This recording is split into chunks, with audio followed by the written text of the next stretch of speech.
let me introduce myself. I'm Ashley. I'm the director of Project Reward, a local affiliate with Snooty Giggles, and I have been in shelter and rescue and private dog training for just about 15 years.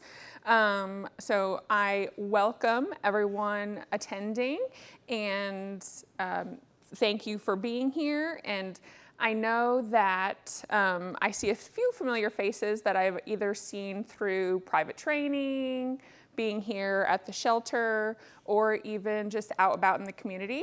But I like to keep my seminars super open and comfortable, casual.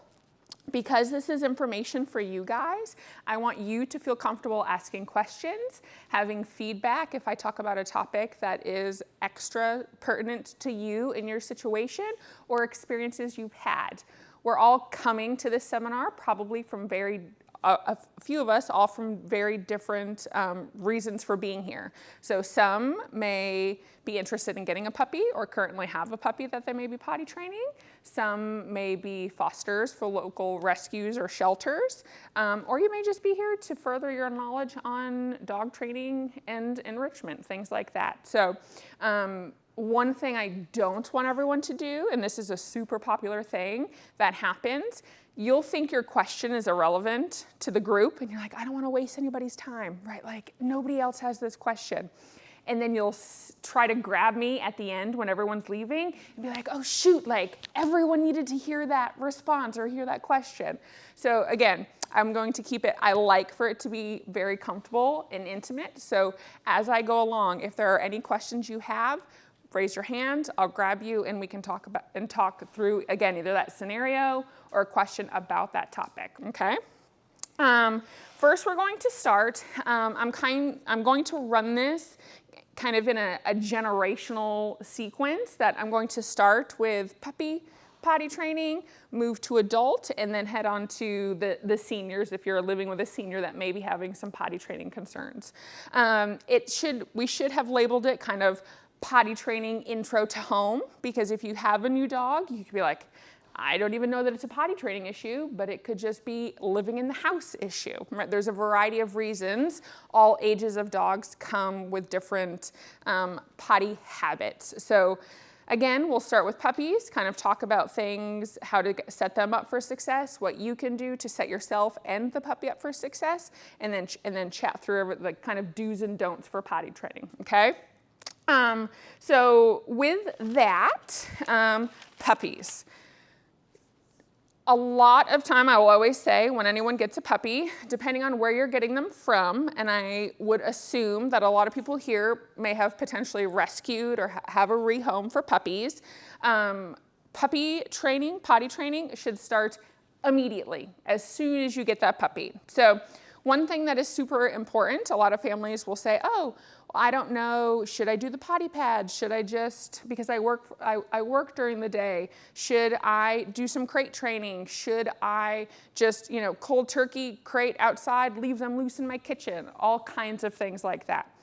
Puppies can, medically or maturation-wise, hold their bladders efficiently around 12 weeks old, depending on age and size, for how many months old they are. So after 12 weeks, if your puppy is 4 months old, they can hold their bladder for 4 hours. So that kind of goes along with age until, I always usually say, until they're mature. So depending on breed and size, that could be a range of ages. With that, because we do get puppies and we have jobs, we have lives, we want to make sure we're setting the puppies up for success. So a lot of things with puppies, again, if they're coming from a shelter, rescue, you may not know what their previous life experiences have been as far as potty training, but part of our goal here will be to set you up with the skills to have them efficiently potty trained within a month or two. I will always say when everyone gets a puppy, it's always super fun and exciting to have a puppy in the house. If you're doing it right, it is a lot of work, right? Like getting them out appropriately, making sure they're on feeding schedules, a bunch of things like that. So First, where I start, say I bring home puppy day 1. I'm already going to have my tools in place, things like a crate, depending on the size of my puppy, an exercise pen. So what that is essentially I would say like a puppy or dog playpen, as if you were to have a child, but it's usually metal or plastic. So with that, it eliminates it doesn't give your puppy freedom to roam the entire house and make poor choices, okay? So kind of my checklist of items would be a crate, an X pen to eliminate their ability to wander. If you do have a smaller breed, if you live, I always kind of say if you live in a high-rise apartment, if you have the inability to get them outside efficiently, things like that, potentially some potty pads, because if your goal is to teach your puppy, or I always say small breed, because I would assume no one wants a large breed adult dog pottying on a potty pad in their home. But again, a small breed. For potty pads, an appropriate leash, so a 4 to 6 foot leash for managing in the home. And I always start with a routine. So even if I have a client, if I'm counseling folks, adoption counseling that are attempting to bring a puppy home, I always say, hey, run through this schedule with me. What is a day going to look like for you and your puppy? So with that, all puppies, we want to, and again, we'll go generational into adult dogs, we want to set them up with a solid routine. So puppies will have to potty always when they wake up, after they have a meal, after playing or a training session, and I say wake up, but even then before they go into their crate to go back to sleep for a nap. So I always like to have super solidified potty times to set my puppy up with a schedule and a routine. With that, has anyone ever heard of free feeding? Anybody? Free feeding, where food is just left out for the puppies?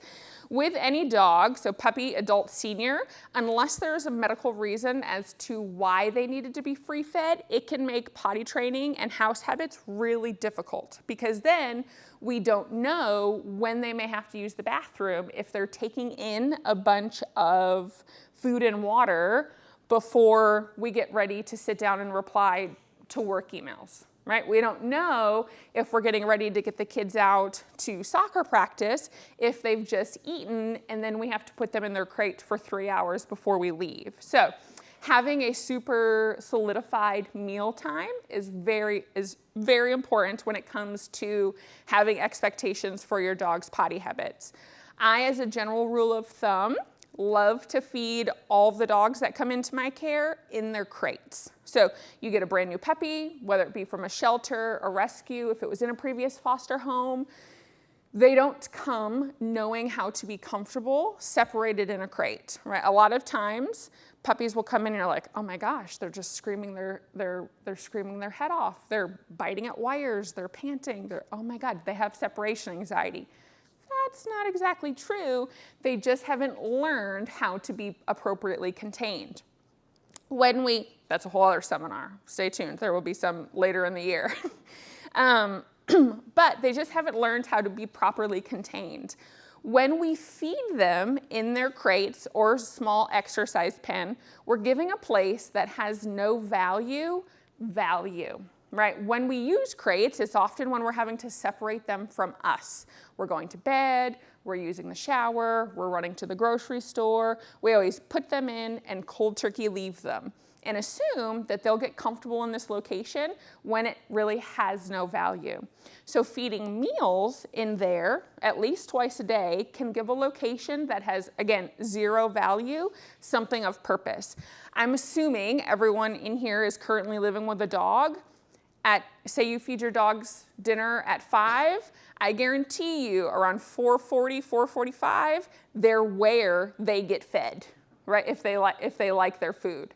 So if we make that spot their crate, right, it gives them something, it gives them a reason to want to be in there. Dogs naturally will find locations to use the bathroom where they aren't sleeping and eating. Okay, so dogs, again, background can play a significant role in this. If they have been forced to use the restroom on themselves and they also eat in the same location, right? But we're turning a new page and we're getting started with their healthy lifestyle habits.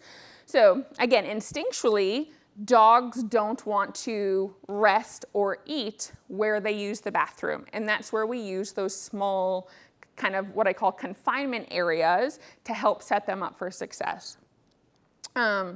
So feeding in the crate, the number one thing I recommend when somebody comes to me or with a puppy or an adult dog for potty training. Then make the crate, depending on the size of the dog, should not be a condo. And what I mean by that is that we often get our puppies, right? We get a puppy, we're like, oh, I think the shelter told me they're going to be a 50-pound dog, but we get a Great Dane-sized crate because we want them to be as most comfortable as they can be. And in that crate, we put a nice plush bed, a water bucket, because I'm going to be gone for 3 hours. Like, have you done this? No, but I know plenty of people that have. Okay, right? Yeah, right? And then we go, oh my God, I was just gone for a few hours. And then my puppy has eliminated in this corner, walked in it, and then goes and lays in its bed, right? So when you're choosing an appropriate crate or exercise pen, size is important. For a dog to be comfortable, or what we say to be comfortable in the crate, the only amount of space they need is to stand up, turn around, and lay back down to be comfortable, right? And that's in your home. Cars are a totally different story.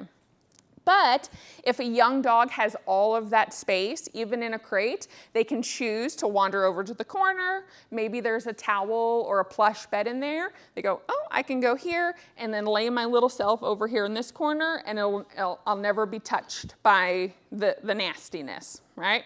So again, picking an appropriate size crate for what your dog is then. If you want to save money and get the full-sized crate, most crates come with a divider, right? So it's an additional piece that you put in the center, and you can move it back as your puppy grows, okay?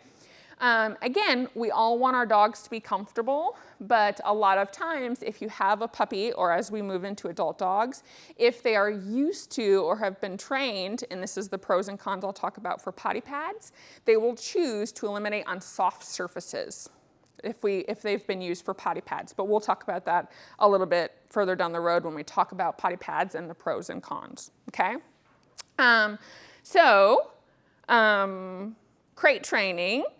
And crate, exercise pen, again, very similar to a crate, and you can change the panel size, and it stops their ability to wander around the house. If you are getting a puppy, a general rule of thumb, not only are their meals scheduled, but think of your puppy, and I don't often associate puppies and humans, but think of your young dog, and I say puppy meaning kind of 6 months and under, as a toddler, right? The more our puppies get comfortable in the house, they go, oh, they haven't had an accident in 3 weeks. I don't have to watch them anymore. They go to the door, right? And then you go, oh my God, my puppy wandered down to the playroom and had an accident. That happens 1 week. And then a couple days goes by and you just think it's a fluke. And then you find a nice little present in the back family room corner. And then you go, my dog was potty trained. I just don't know what the problem is, right? Well, they weren't really potty trained. You're just giving them lots of freedom now because you trusted that they understood what potty training was and gave them freedom too quickly. When I talk about freedom, a lot of times we bring puppies home, the excitement of bringing home that puppy, you're going, it can have the whole house. It's from a shelter. It lived in a shelter. I don't know what its past was. I just want it to love me and love the family. We're going to give it everything, right? Well, they've never had those things, and when we give them everything all at once, they'll just treat it like it's theirs, right? They'll go down here to go potty. They'll make all these poor puppy choices, right? Which we think are all bad choices, and they're just being dogs, right? So Freedom is something that should be earned through using the bathroom appropriately. Yes, ma'am. So everything you have just said, I have not done. And that's why you're here. So I've had this terrorist for 4 weeks now. Okay. And can I actually implement these changes? Oh, the moment you go home. Okay. Yeah, and we're going to talk about a whole bunch of more things to do. Yeah. May I ask how old? She's 10 weeks. Okay, so she's just a baby. Yeah, Yeah. she is. So you got her around 6 weeks, roughly estimated to be? Yeah, Okay. I was told she was 6 weeks. Okay. From here, local rescue, No. rehome. So my daughter knows a guy who has a mom who has a Yes, yes, sure. Okay. Do you know, and I'll ask this, but do you know how it was raised? Like, was it in a house? Was it with its litter mates? Yes. Was the area kept well clean? Oh, yes, this woman's immaculate. Okay, so that is something that is super important and hopefully beneficial in your direction. But I'll roll into all of that. Okay, but super. Thank you for sharing. That's small. And what breed or breed mix? She's a Yorkie. Small breed. Okay. Statistically, smaller breeds are harder to potty train only because their world is much larger. But I will say, up until a few weeks ago, I had successfully raised an 18-year-old Chihuahua that didn't have to use potty pads and almost refused to, except in his older years, use the bathroom inside. Diligence, right? Like patience and being on schedule. But again, that's just a little aside. I get sidetracked a lot of times. Okay, so freedom. When we talk about freedom, again, we get these puppies home, we want them to share our lives, and we give them the world, right? That world is way too large for them. They can't make good choices if they're over here playing with if you have another dog in the home, if you have cats or children in the home, and the door is 30 yards away, depending on the size of your house, right? They're here playing, they turn with their little baby brains because they just got an urge to use the bathroom, they walk 10 feet, and then they go potty because the house is just too large for a lot of dogs. So with that, I always recommend implementing what we call the management tools. So those are the crates, those are the X-pens, baby gates if you have access. I know a lot of houses these days are mostly open floor plans, but just setting up some type of barrier so they don't have free reign of your home, closing doors. When they use the bathroom appropriately, you then get a chunk of time being loose in the house with my eyes on you, right? So puppies, again, usually anywhere under 6 months for me, you're not doing anything when my eyes aren't able to be on you because you're going to be making puppy choices, right? You're going to be putting inappropriate things in your mouth. You're going to be bothering young children if they are in the house, right? You're going to be gulping up water because you just had a play session outside with the neighbor dog, right? All of those things we take into account for then when our puppy will have to use the bathroom. So if, say I grab my puppy, all is well, my puppy loves their crate, they come out of their crate, I go outside, and here's where things start to get a little bit fun, right? We go outside, and I will talk about fenced yards versus not fenced yards because lots of things happen then.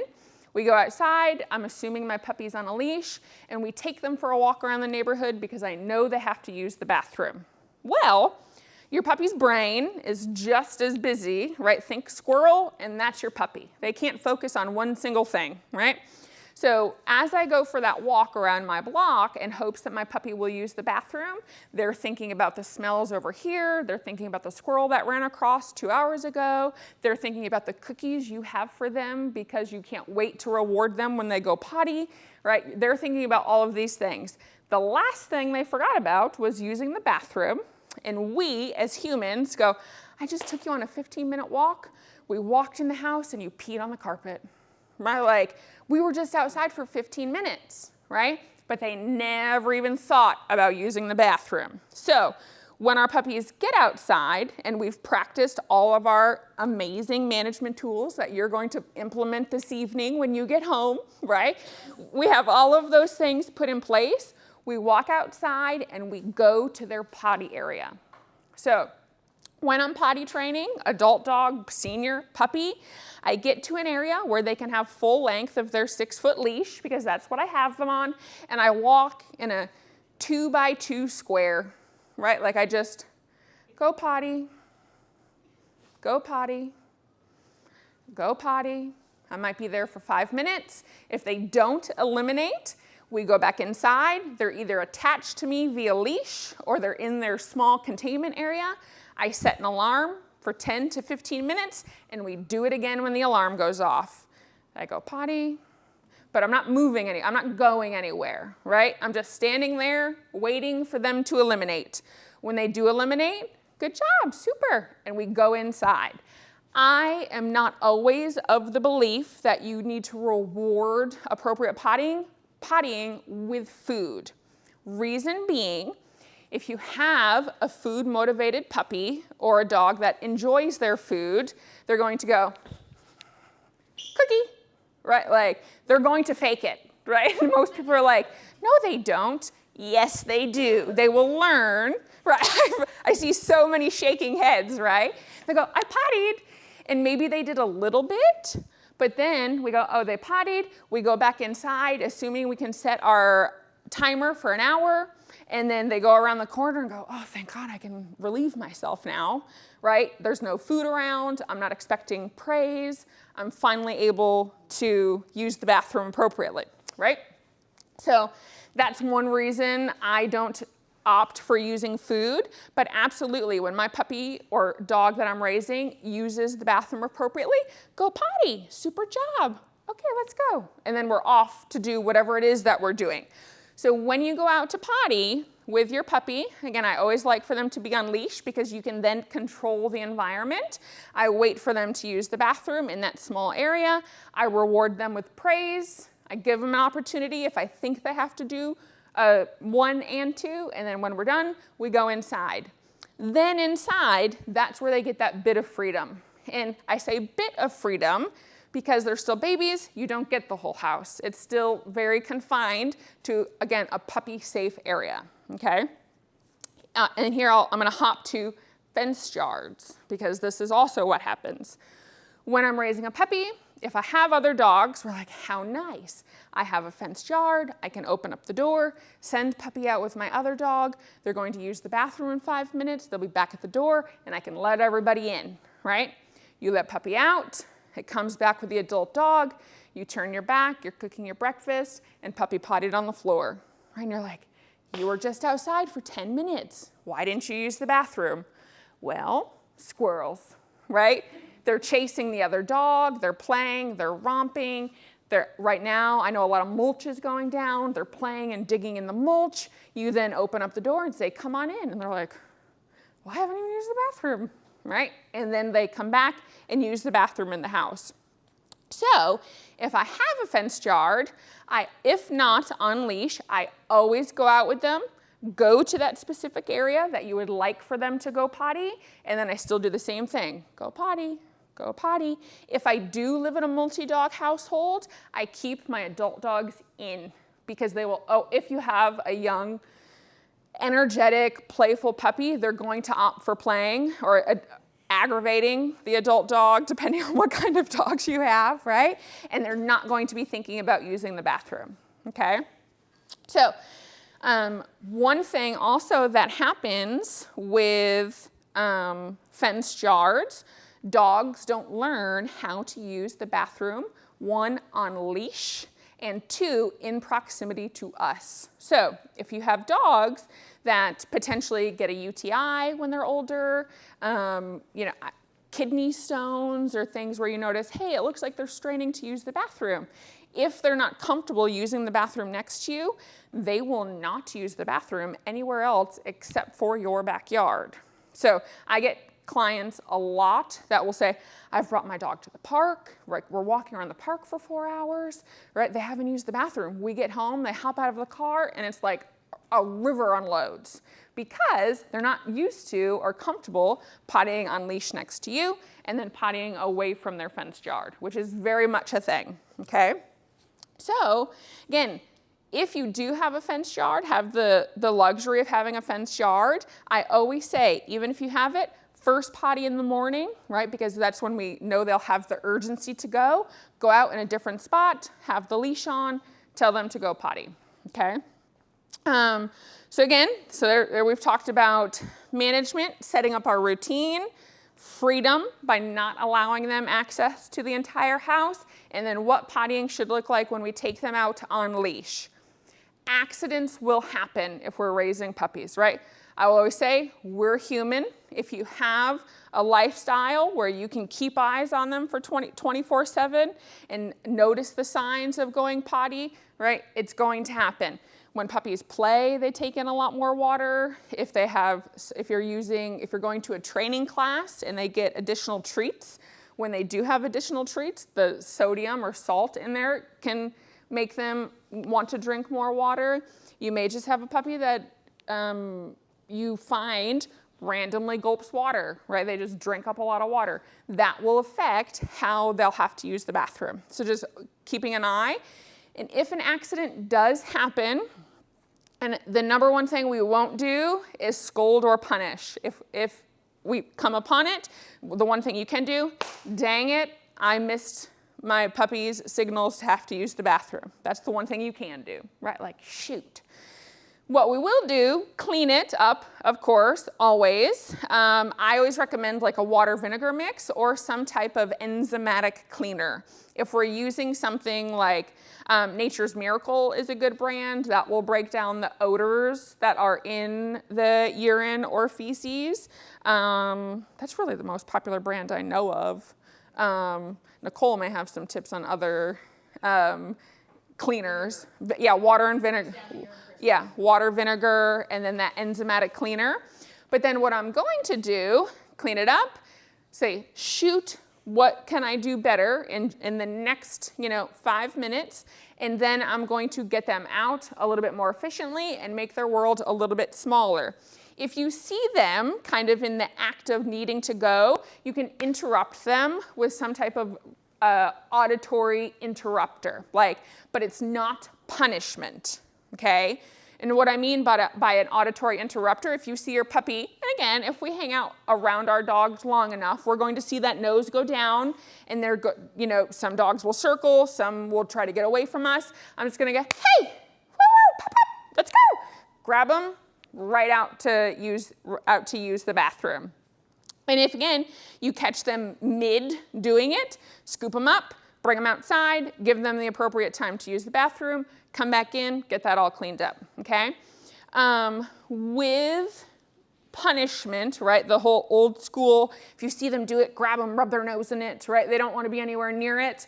What that can actually do is teach your dog not to use the bathroom next to you, because every time they're next to you and there is soiling around, they get punished or there's some type of consequence to it. Then what can start to happen is that, one, when they are on leash and you're bringing them out to go to the bathroom, they create an association that when I'm next to mom or dad, punishment happens when I use the bathroom. Second thing that occur, when they're in the house, they will try to find the furthest point from you to use the bathroom. Third thing, it can lead to the consumption of eating fecal matter. So that's the one that always gets me, where it's like, I'm not going to yell at my dog, because then they will attempt to eat it to keep it from you so that punishment doesn't happen. Okay, so those are the few things when you're like, oh, okay, yeah, I'll just be a little bit more diligent because I don't want my puppy eating poop, right?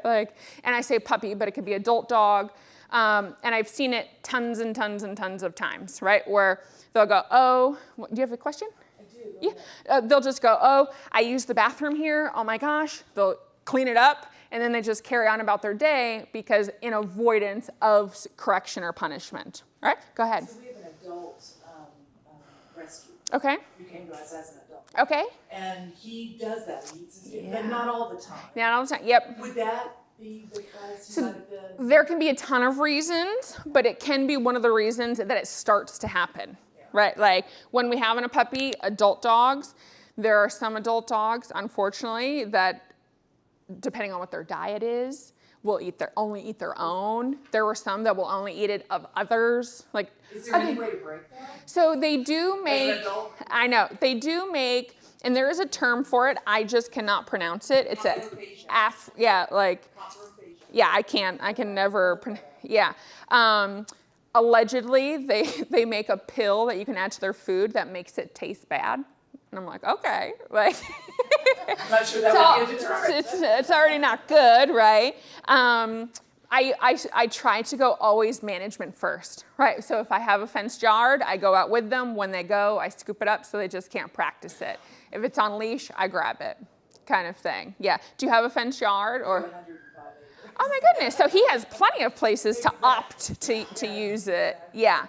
So. 5 acres and 100. Sure. But so if it'll just be there and then he stumbles upon it and goes, oh, this is amazing. Or he knows where they go. He knows where He does not do it all the time. Good. Okay. Yeah. You can always, I always attempt to attack things first from a behavioral standpoint, but then I'll always go medical. I always refer to medical as well. But sometimes dogs act like they're starving. And Reality is so food. Yep.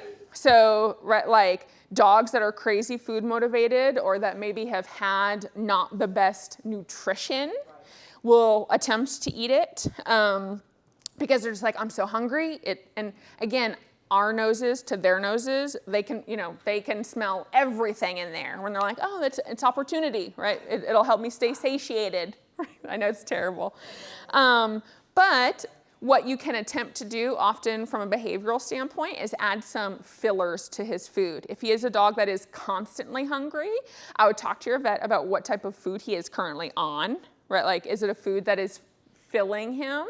And then potentially adding some vegetables that are fillers. So green beans, carrots. Again, I'm not a veterinarian, but those are just some things that if you have a dog that is just never satiated, where they're just trying to eat everything, I try to make them feel as full as possible.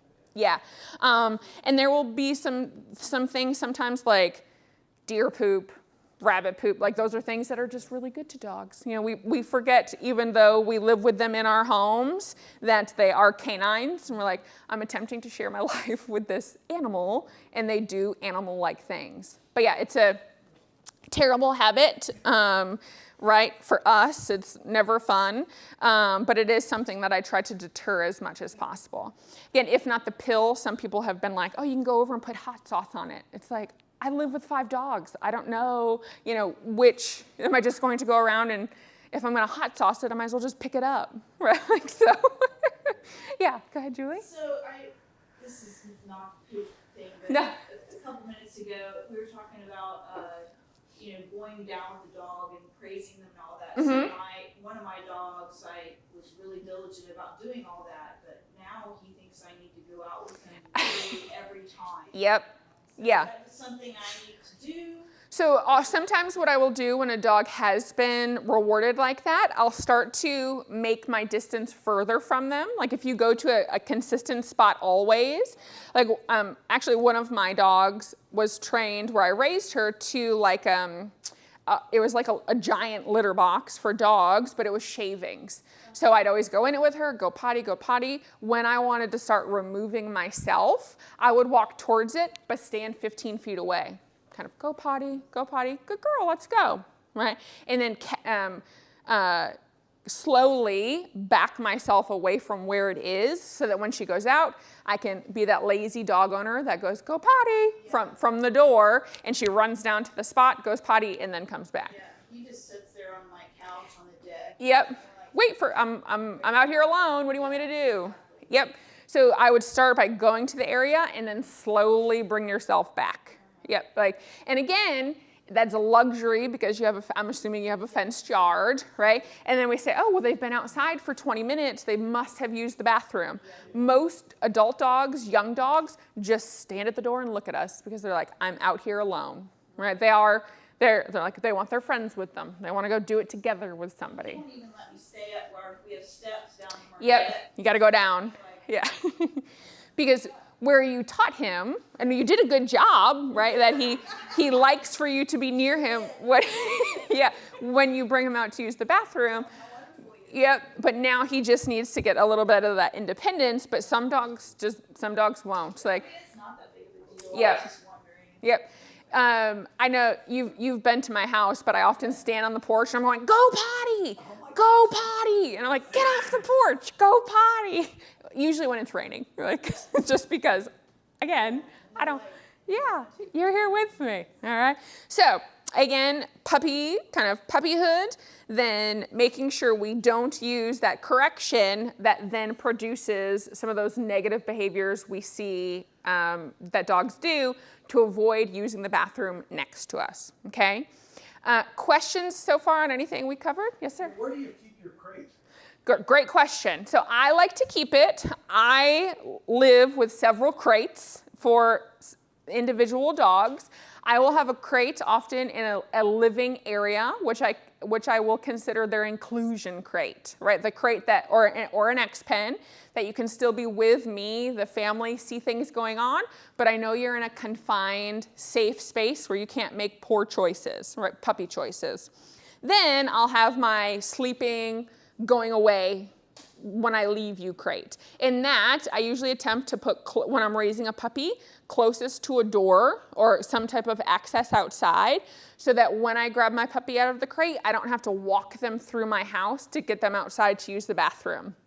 So in a mudroom, next to the exit door that you'll be using, but someplace when I'm talking about overnight and for duration, that is often quiet, and maybe someplace I can cover it or have like a white noise machine on. But not in the bed. So that's totally up to you. If you're a light, so I tend to be a light sleeper, and when I'm raising a puppy, puppies stand up, they turn around, they lay back down. I am not a person that leaves toys in a crate with young dogs. I will leave them chews, so not edible chews, but something like a nylabone or deer antler, the hard, not edible chews. If they stand up with it in their mouth and drop it, it's going to wake me up. But if you choose not to have them in your bedroom with you and you wouldn't hear them if they needed to use the restroom through the night, then I would set an alarm, 3 hours, get up, take them out, use the bathroom, and then go. Yeah. Yep, and I'm going to talk about... We got a 3:30 dog, 3:30 a.m. Yeah, so I'm going to talk about nighttime. I'm going to talk about what we do at night and then what not to do in the morning. So with that and with puppies, and that was a super question, depending on what their crate location is, if you're someone that frequents the bathroom during the night but your puppy doesn't, you may wake them up, and if they wake up, they then will also have to use the bathroom. So when I'm raising or have giving advice to someone that is potty training, I will say, hey, if you can, crate them away from your bedroom, set an alarm. When you get up to take them out, it is boring. There's not a bunch of lights going on. There's not a circus like, oh, you woke up, let's go outside and go potty.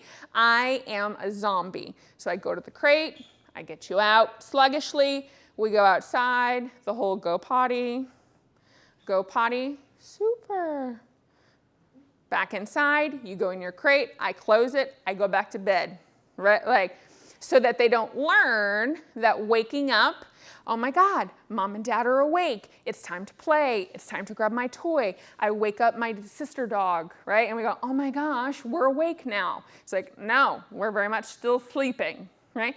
I try to make it, again, as boring, nonchalant. This is not awake time. If you have a dog that is waking up consistently at a certain time, may I ask roughly how old? 7 months. Okay, so old enough that there should be some bladder retention. Size? Small breed, large breed? About 14 pounds. It's a total nut that we got from here. Yeah, cool. Chihuahua. Small breed. Mini Australian Shepherd. We did the DNA test. Oh, fun. Okay. Feist. Okay. Yeah, Yeah, I bet. Amazing. Yeah. First day in the kitchen table, that You're like, oh, this is a nice platform. Thanks, Dad. Yeah. So with a dog that size, I'd say roughly what time are you going to sleep? 9:30, 10 o'clock. Okay. Do you pick up food and water after a certain time? No, we've been leaving it out. I don't Okay. think that's probably a problem. There you go. So with dogs that are either new to my home or young puppies, in my routine, I set up when it goes down and when I pick it up. I am a to bed early kind of person, so I usually pick up my food if I don't leave food down. Food is 2 meals a day, And unless. water or just food? So food, I don't leave down all day. You just have your specific meal times unless there were a medical reason, or you have small dogs that need to keep blood sugar up. Again, as long as there wasn't a medical reason, food will not be down 24/7. But then my water comes up because I am often like an 8:30 to bed kind of person. My water will be up by 6. So I pull water because then I at least probably have 2 to 3 potties outside for you to eliminate. And then when I come in and go to bed, you should, unless they're, again, medical reasons that they don't need access to water 24/7, but then it goes down first thing in the morning. And with that, again, I have those few potty breaks to ensure that they're not tanking up on anything. Then if they do wake up, that zombie process of just going out, using the bathroom, coming back in, and going back to sleep. Then if I have a dog around a reasonable age, if that's the pattern that they've picked up, I'll chance it, right? Where I hear them fussing, and I'm like, I'm just gonna let them go, because right now, assuming that they have used the bathroom appropriately, go with God that all things happen and you can wake up at 5, if that is your wake up time kind of thing. But if at an appropriate age, I will attempt to chance it because they will get the routine in for themselves that that's when potty is. But attempt to pick up the water early so that they're not then drinking. You come in from your last potty break. If they do get a cookie when you come in, they're not going, oh, let me grab a quick drink of water before we go to bed, right? And then they go in their crate and go, shoot, I have to wake up and use the bathroom now. Would you use treat rewards to get them to go into the crate? You can, absolutely. But when I do, sometimes it's not even a treat. Sometimes it's a piece of their original kibble, just their own kibble, right? Where it's just like, hey, go in there, thank you, but it's nothing significant. And it's, so teeny. Yep, she likes going in. Good. Yep, super teeny, nothing that would then make her have to use the bathroom. You put the water back down. First thing in the morning, yep. But then with that, the caveat is that if your dog wakes you up, because some people will go, oh, my dog's gotten me up at 5, I go to work at 9, when they wake up, let me feed them, right? I'll feed them and then I'll have more time before I have to put them in the crate again. If your dog is getting up at 5 and you start feeding them at 5:15, they're gonna wake up at 5:45 tomorrow, because then they might get fed at 5. Yeah, they'll start to fuss sooner and sooner because you essentially rewarded them with food after they use the bathroom, right? So when I stick to a mealtime, I stick to a mealtime. Does that make sense? Right? It makes complete sense, but I'm not sure how we can do that. That's not what we're doing. Yeah, as far as when they wake up, you'll just feed them a certain period. They go out and They come back in and you feed them? Yeah. Do they wake up at the same time every day? Early. Yeah. sometimes it's 4:30, sometimes it's 5:30. Okay, is that what time you wake up? We get up at about 5:30. Okay, yeah, so it's not unreasonable with, We would rather it be the 5:30. yeah. But so if they're adult dogs and you're not worried about crate accidents, just, yeah, let them fuss. Also, even if you have to sleep through it. You can stick to your schedule. Okay. Yeah, what I'm saying is say I have a dog and they start waking me up at 6 a.m., right? And I'm like, it's 6 a.m., let me take them out, I'll feed them, maybe I can go back to bed for a half hour, or I'm gonna get these little bit of chores done in that half hour. Yep, where then, let them just hang out with you. Let them just be with you and you feed them at 7, because 7 is your meal time. Where if you feed them earlier because they got up earlier, they will just wake up earlier. So if they get up at the mealtime at 6. Yep, feed them at 6. 4:30 or 5:30. Right, make it 6. Yep. And I do that with puppies I am raising because of that routine. And people will always be like, why is this? In my lifestyle, I live with a lot of dogs. I am away from the home quite a bit, and people are like, you're a dog trainer. Your dogs must love it. They get to be with you 24/7. And I'm like, I rarely see my own dogs. I see everybody else's dogs.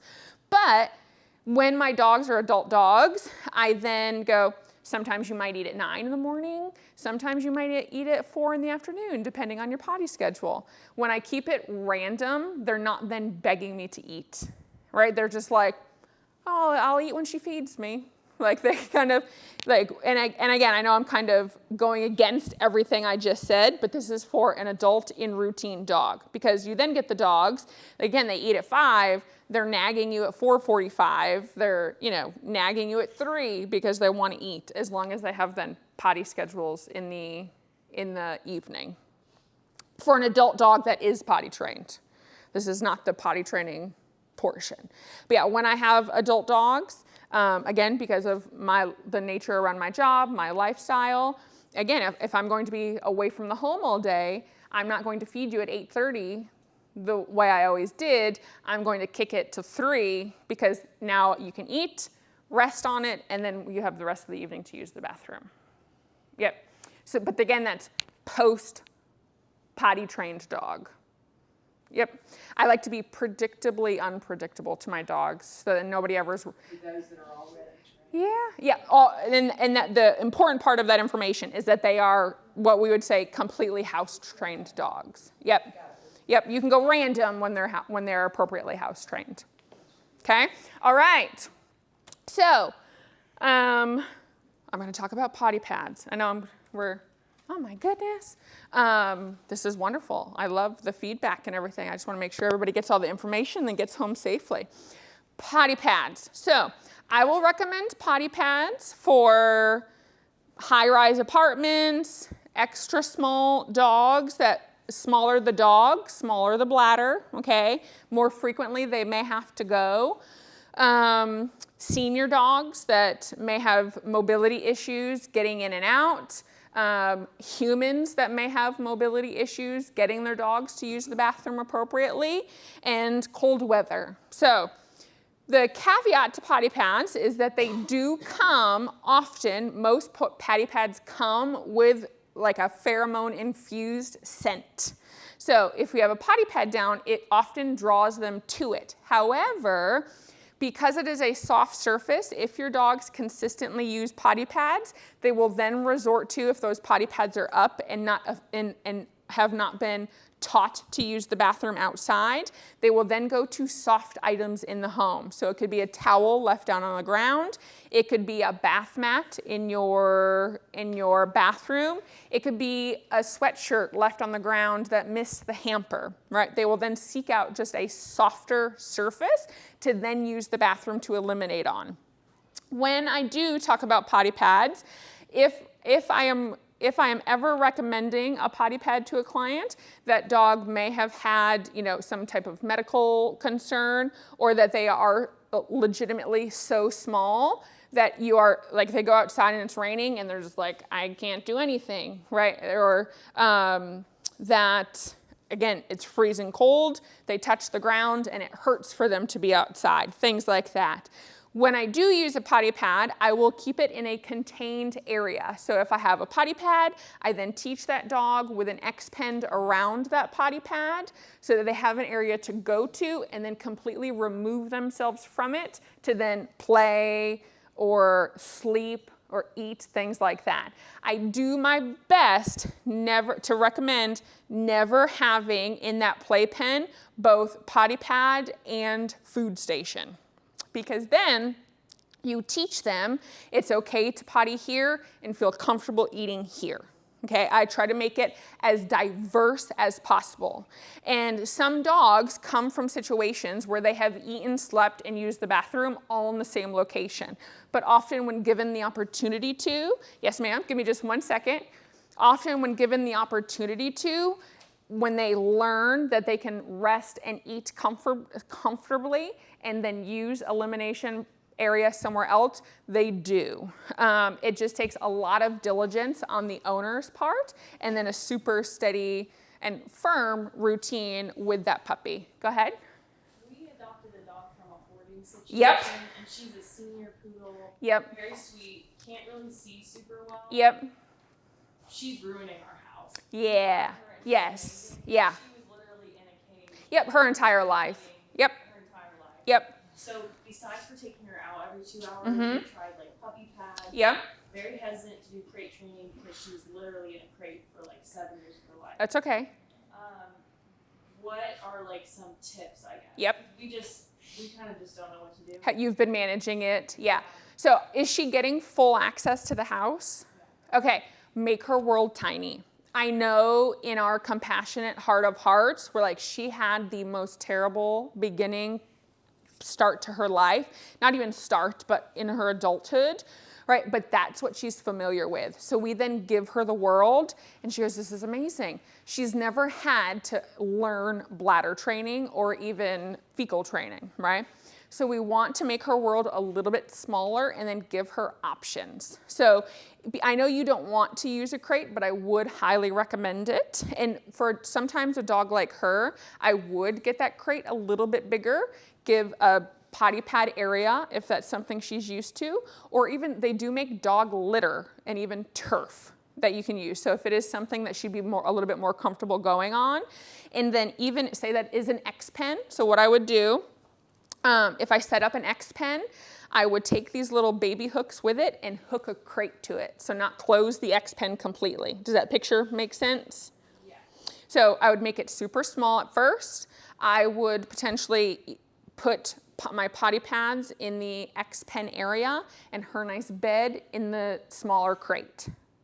Okay, so then it's like, hey, you have all this area here, feel free to use the bathroom, and then that's her cozy area.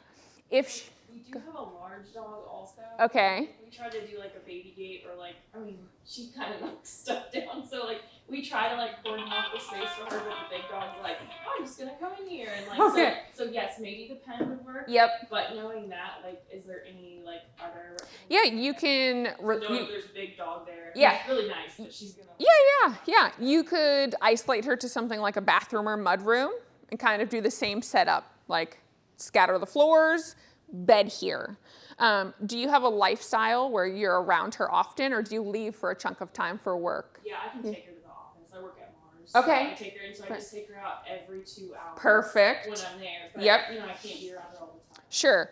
Yeah, definitely super solid, firm routine, right? Like schedule. Will she eat when it's put down, or is she a free feeder? Okay. Good. And that's what's important as well. And then it's that routine, like, hey, if you are attempting to potty pad train, right? If you cold turkey pads and just do crate outside, crate outside, crate outside, you're like, gosh, this is like, I feel almost unfair to this dog because she's been in a crate, but then they learn to use the bathroom appropriately outside. Yeah, and it is something. I have had fosters, tons of fosters that have come from hoarding situations, puppy mill situations, some that are both deaf and blind, when they're just like, this is how we live, right? And it's terrible, right? But that's what they know life to be. Diligence, and I'm not going to say it's not tiring, because it can very much so be, but when they get it, and I will say, like, lots do, you then go, whew, like, that was work. Also, they make alternatives like putting a diaper on her.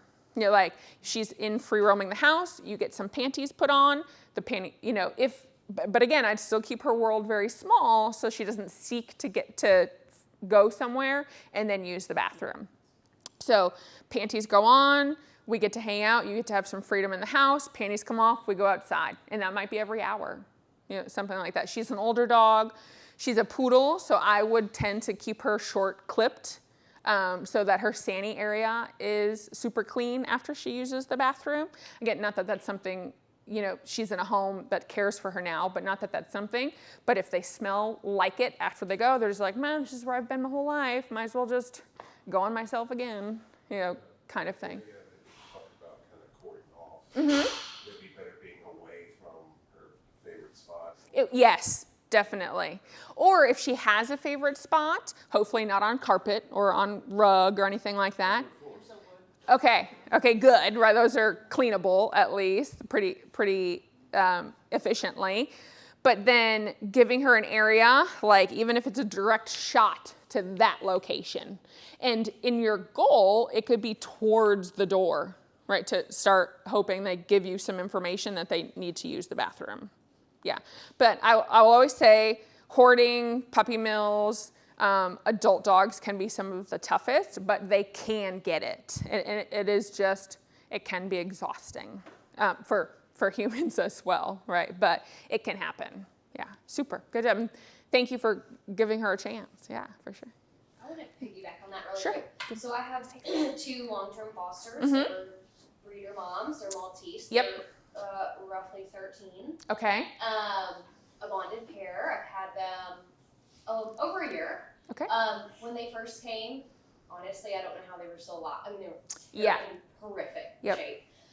They both have significant heart murmurs Yep. and on meds. Yep.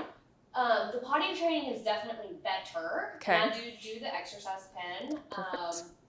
And I do have kind of their bed in one area and the pee pads on the other. I'm very realistic that at 13. They're 13. Right. Yeah. I have Yeah. very realistic expectations. Yep. They'll probably never be adopted. I mean, who adopts that? I mean, just honestly, who adopts that? There are people, but There are, but they're few and far between. Yeah. You take on 2 and all the things. Anyways, so I do the pee pads in the other end of the pen. They seem to be, I mean, this seems to be working for them. okay. But I also have to keep water in there all day because I'm Yep. like 12-hour shift. I mean, Sure. It's just one of those things. I'm like, What just do I make do? The best of the bad Yep. situation, I guess. But they'll go outside, they'll potty outside, but then we come in and it's like they'll dribble or drip, you know. And I don't know if that's just a bladder thing. with the It could older it could be some incontinence because for sure. We have done the testing for UTIs. Yep. I do the cranberry supplements Yep. and all. I mean, I'm Yep. like, I don't know if there's something else I'm missing. They are computers too. Yeah. It's, if they were used likely for breeding, right, I would assume that they Yeah. don't have the best yeah, the best anatomy. that's my guess.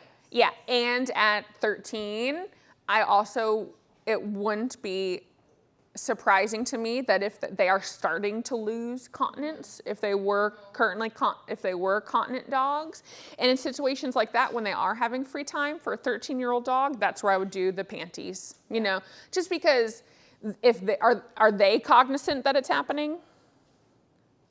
Yes. I mean, Like, are they squatting? They're squatting to go. They could also be marking. yeah, Like- that thought crossed my mind as well. Yep. But they do have to spend. I do have little exercise pen stations all over my house. Yeah, whatever. perfect. I mean, I feel like they're still living. They're not living the way they were, but you know what They're I mean. living a good life, for sure. For sure. Yeah. They do live Yep. a very good life. Yep. But I'm like, I don't know that it's realistic to think I can ever let them have true Freedom. free time in the house Yeah. because it's constantly. Yep. When they first came, it was constant. That's Yeah. all I did at Yeah. home was I follow would- around cleaning up pee. I would guess they were probably marking. Yeah, Yeah, like, that's what I was thinking. yeah. And in that situation, I would use the management tool of likely putting panties on them. You know, just to give them, if they need to stretch their legs, explore areas of the house. And if they have learned to be clean, sometimes you put panties on dogs, and because it's foreign to them, they won't even attempt to squat to use the bathroom because they're like, what is this? You know, like, it's not super comfortable. Right. But then I would likely do it at a time where they've been outside, used the bathroom, then they come in, panties go on for freedom, panties come off, we go outside to use the bathroom, and then you go back into your living Yeah. Which they do love the pen. area. They love the exercise pen. yeah. So Yep. And a lot of times with dogs that come from hoarding situations or puppy mill situations, as much in our minds as we're like, I don't ever want them to have to be in a kennel again because they were in it. Like, think about also, even though it was horrible, it's what they're familiar with. So, and that's more us being like, again, we want to give them the world and we want them to never have to think about what had previously happened to them. But we're essentially taking them from something they have been so familiar with and plopping them in a foreign land, expecting them to gain some knowledge on how to live with us, especially at 13. You know, and even your girl at 7 or 9, right? Like, she lived that life for such a long time. Yes, we want to say you never have to experience that again, but also they're like, why is so much changed? You know, like, where it's just all so foreign to them. So when we do use the crate for that type of management stuff, they're like, whew, at least I know, like, this is familiar to me. kind of thing. Yeah, super. So you don't think there's anything I'm doing If inappropriate? if you have at least cleared them medically, you know, I would say, yeah, if they have been cleared medically, I would say then potentially it's a behavior concern, or it is early, you know, it is starting to be incontinence. But if they are squatting to go, or I would assume it, without meeting them, you know, seeing things like that, I would assume it's a marking behavior. I have other dogs in the house. I mean, Yep. all dog smells all the Yep. way, you know. So Yep. that's kind of what I assume. Yep. But again, when that does happen, I don't love it. Again, but I would put, you know, panties on so they can't practice it. Okay. Yep. And that is just one thing. Again, depending on where dogs come from, what their previous experiences are. Like, dogs are dogs, and they'll be like, oh, that smells new. It's mine. Yeah. Like, you know, they just go around and goes, oh, I've been here, you know, and they keep going. Yeah. And people only assume boys mark, but girls are very much, girls are very much markers as well. Yep.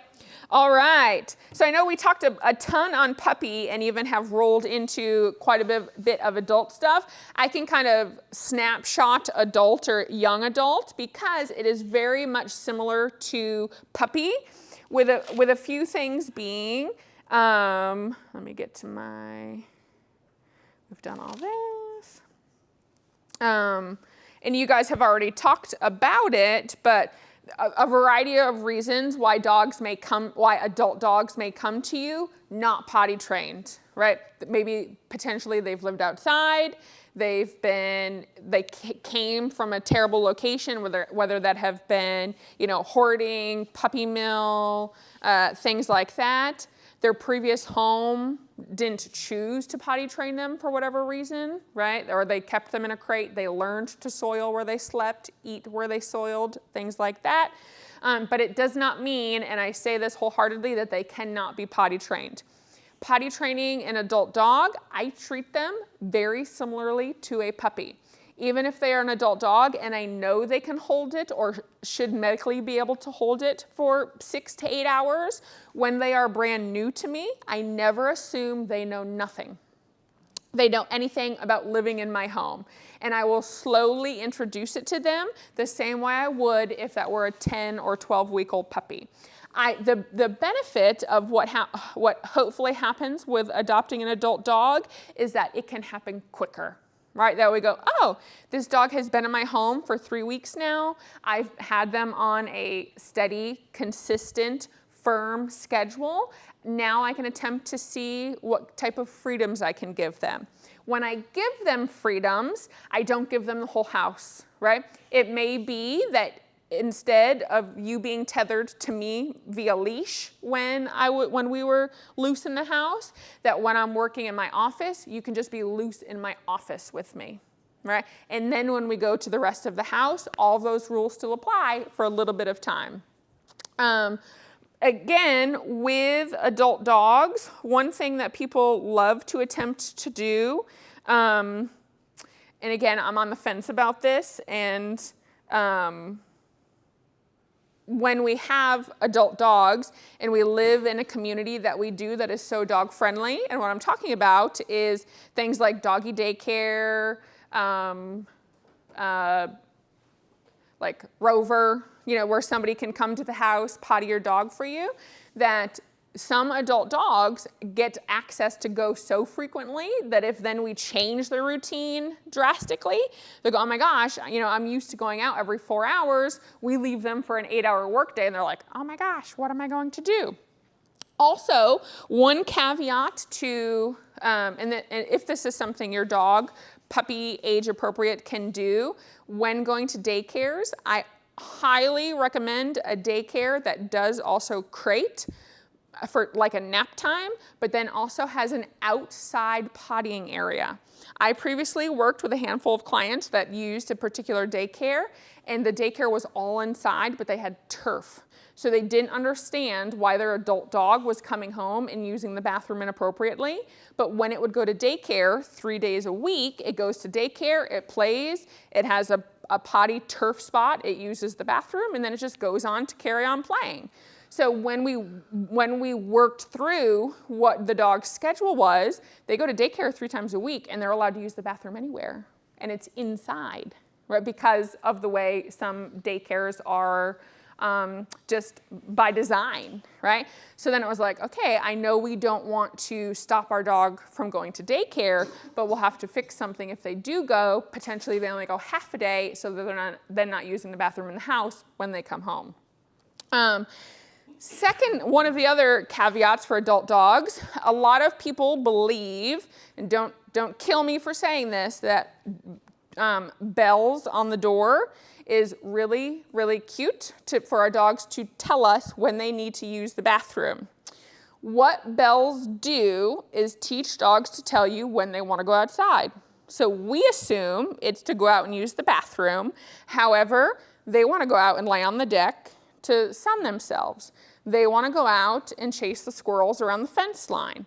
They want to go out and run with the dog next door.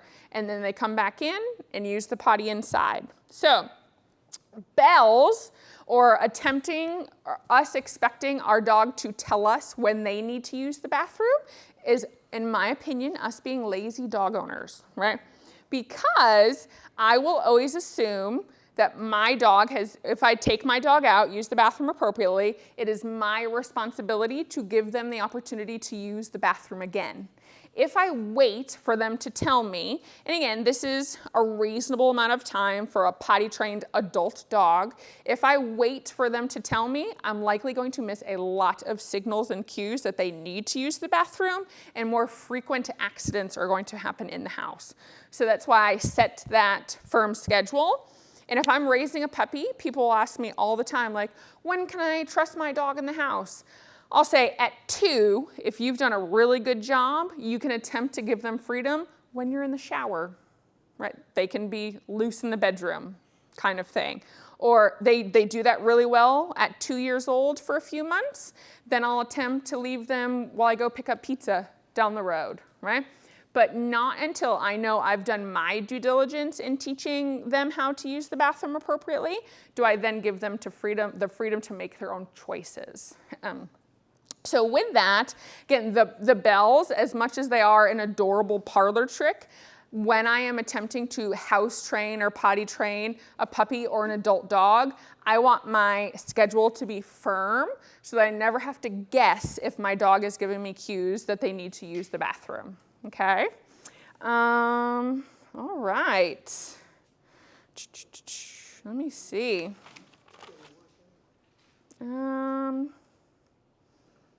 So just a quick recap, I will say, let me hit on seniors really quick. I know we hit on them a little bit with your girls, but we talked about potty pads, right, for puppies, small breed. Even then, I usually attempt to get them using the bathroom appropriately outside. But then also with senior dogs, potty pads. For the boys, they do make something called belly bands. If your boys tend to be, right? If your boys do tend to be, if they come from a previous location where they haven't learned to not mark, or maybe they were altered later in life and just think that they need to tell the whole community that they live there, right? Belly bands are basically like boy panties, and it covers their penis area, and if they use the bathroom, it stays on them. And often when that happens, they go, "Ooh, this is really terrible," and they will, when it is on, and they learn not to use the bathroom inside. So again, but I still use all those management tools we talked about, like setting a schedule, having a proper routine, not allowing them complete freedom in the house, things like that. But also with senior dogs is I always first look at, before I go behavior, I go first, are there medical concerns as to why this dog can't hold it if they are having accidents?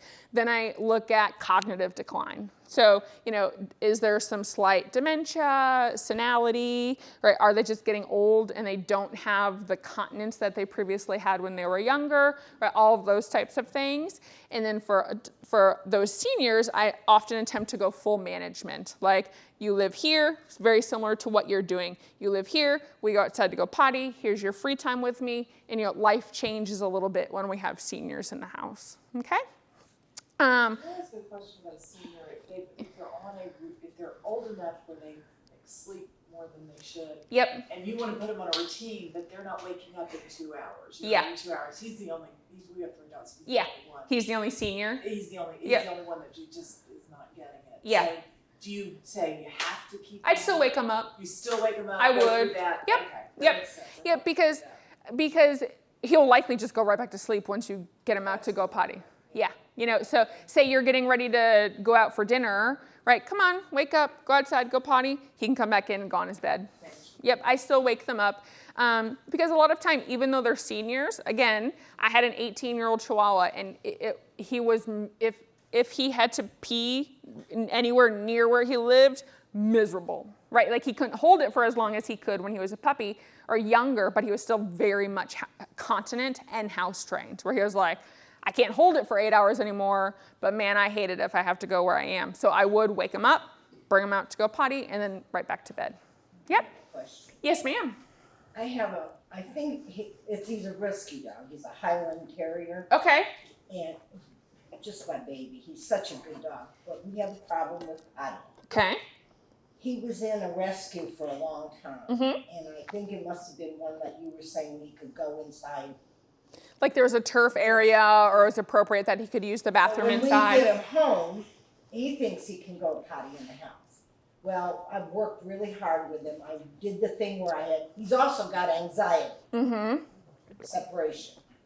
He wants to be with me every minute of the day. Okay. So I started out putting him out, going outside with him, you know, and Ollie, go potty, Ollie, go potty, you know, and in the rain, in the snow, and sometimes 20 minutes, a half an hour, he wouldn't do nothing. Okay. So I decided, okay, that's enough of that. You're going out by yourself.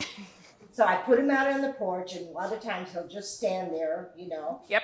And bark and bark, but then now he's got the ID, goes off, and he does his business. Okay. And when he comes in, I put his little wrap on him. Perfect.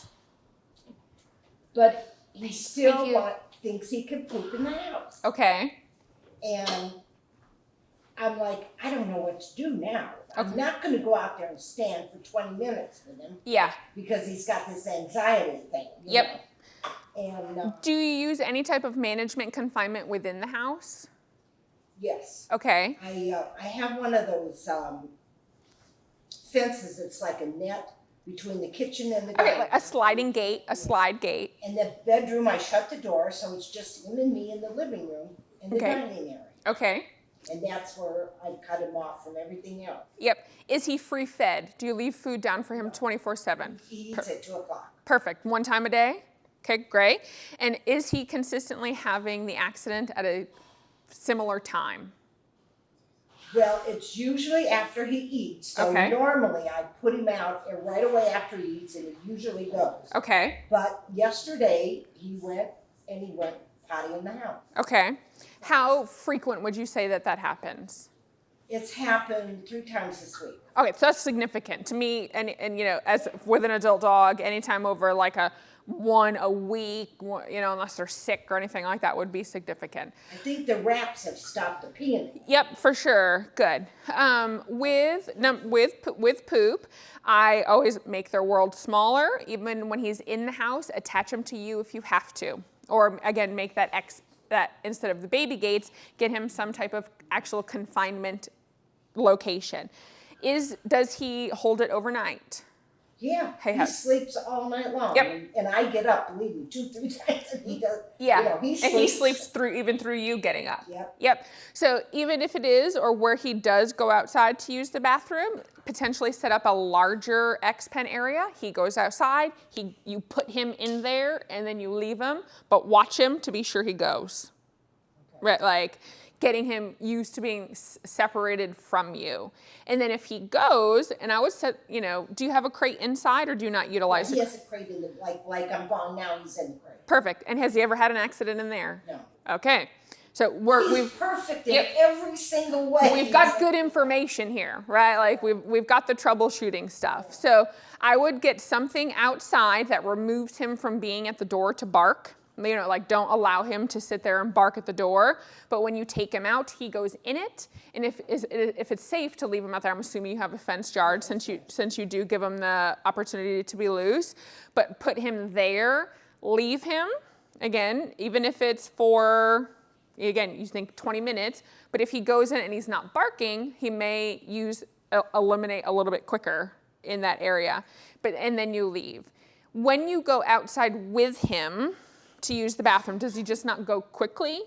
Sometimes he goes right away, and sometimes he's out there sniffing the air for 20 minutes. Okay, if that's happening, say that happens, 10 minutes in, he hasn't gone to the bathroom. When you bring him in, crate him for 20 minutes, then bring him back outside and do the same thing. I'll give you, again, even then, 10 minutes is a long time depending on the weather. I myself don't love being out there, right? It's raining. Right? I know spring is the worst time to be potty training because it's so wet. Yeah. But then have him go out there. Again, if he doesn't use the bathroom, you come back in, crate time. Set another timer, back out again, right?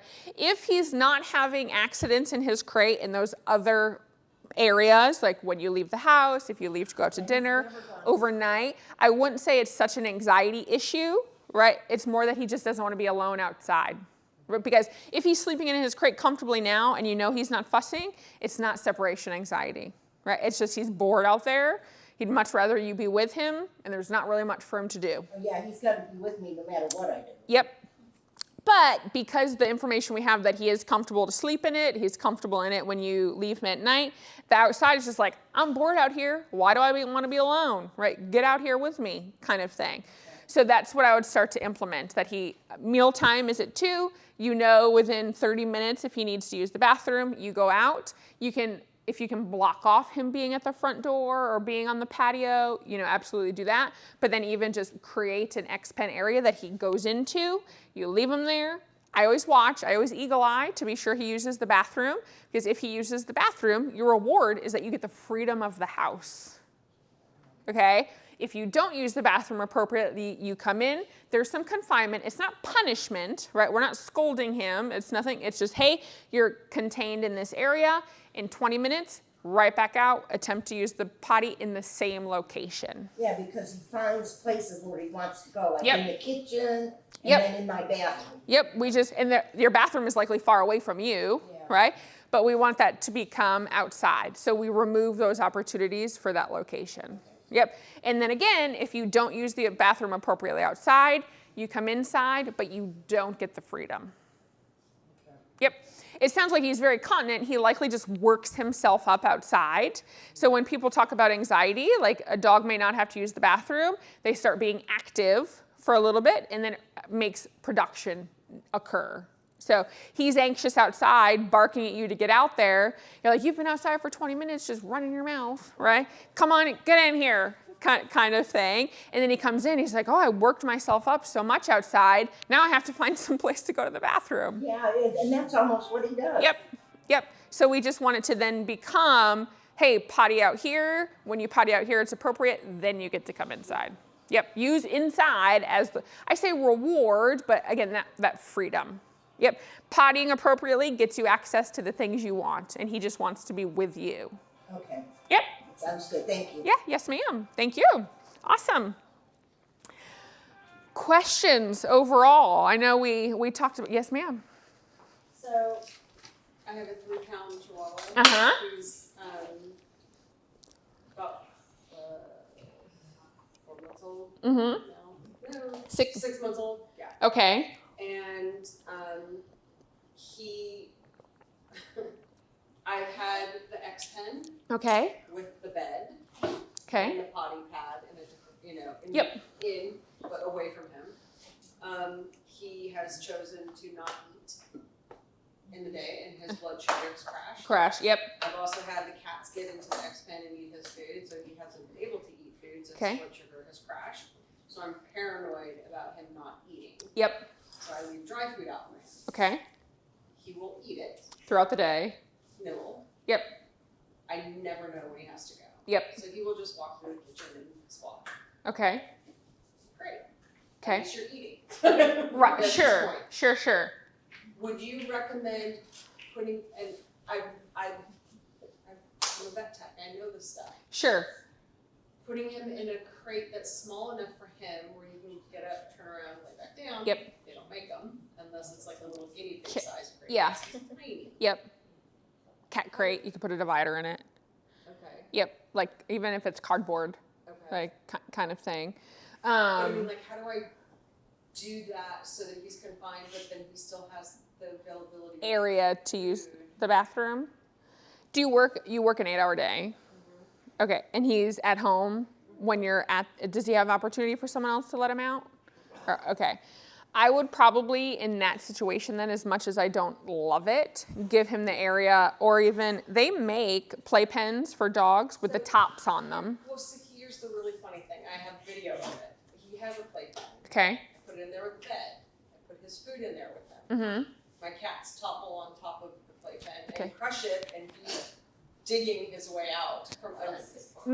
Management, I would remove him from the cats, whether it's in a bedroom, bathroom, mudroom. Mm-hmm. Thank you, guys. Thanks so much. Thanks. Okay. Um, I mean, I thought about that. Yep. Ugh. Yep.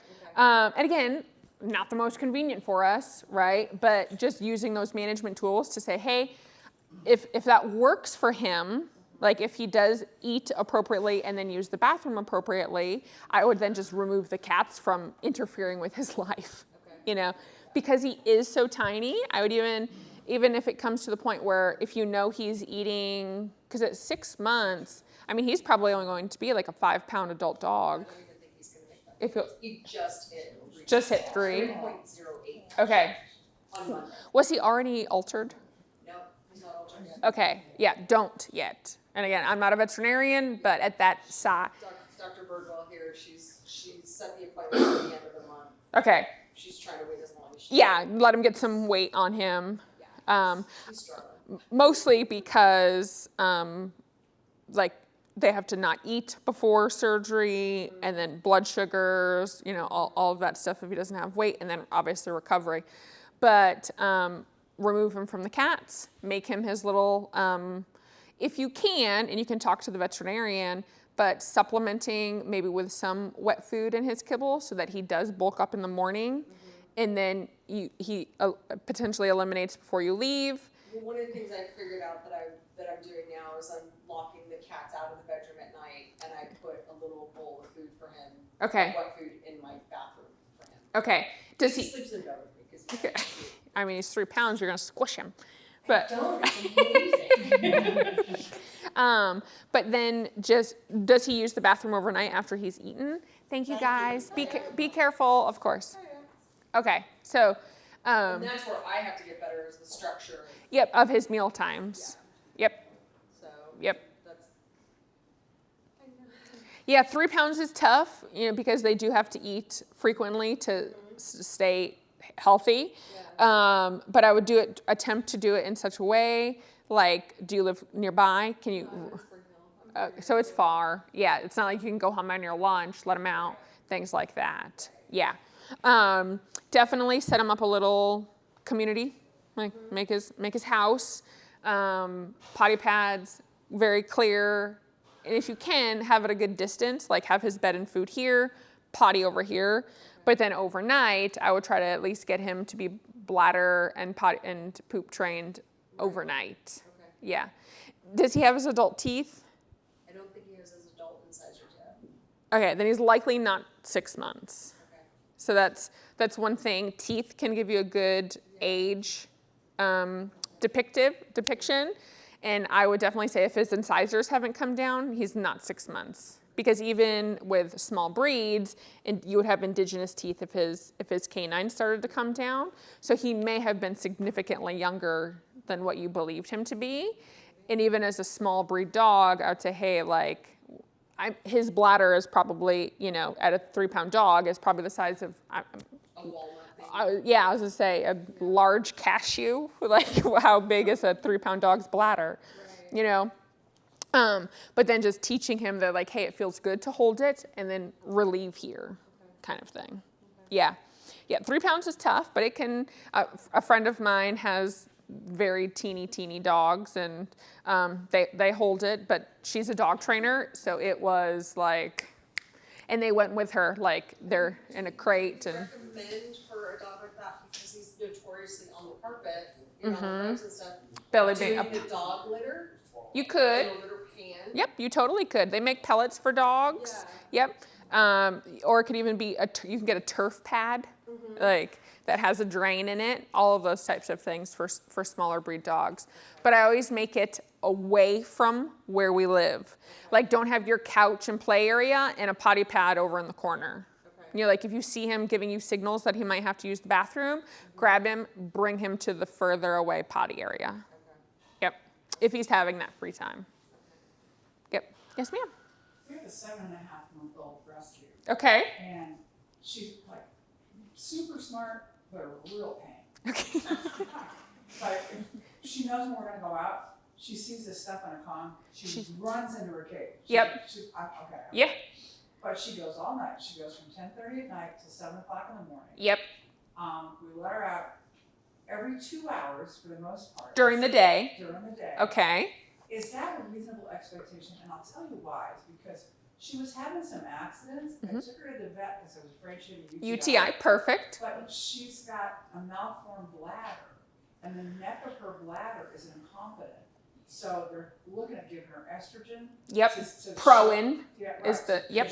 To shore that up. Yep. Is 2 hours appropriate for her, given what she's got going on? Is it working for you? Well, it's 80% of food, so. Then I'd say it's appropriate. You know, like. I mean, she will ask. You can tell when she wants to go because she, wherever she is, she starts to panic. She leaves there. Yeah. I'm at the door. Yep. I need to go out. And Yeah. if you're not smart enough to figure out the signal, you're gonna have to leave. Yeah.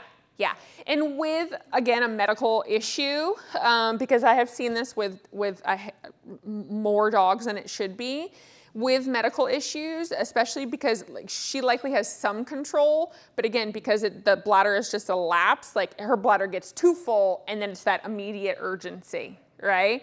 Where when that happens, I would give more frequent opportunities to use the bathroom because you just don't know how quickly her bladder is going to fill. What size dog is she? I'm sorry? What size dog? 47. Okay, so medium size dog roughly.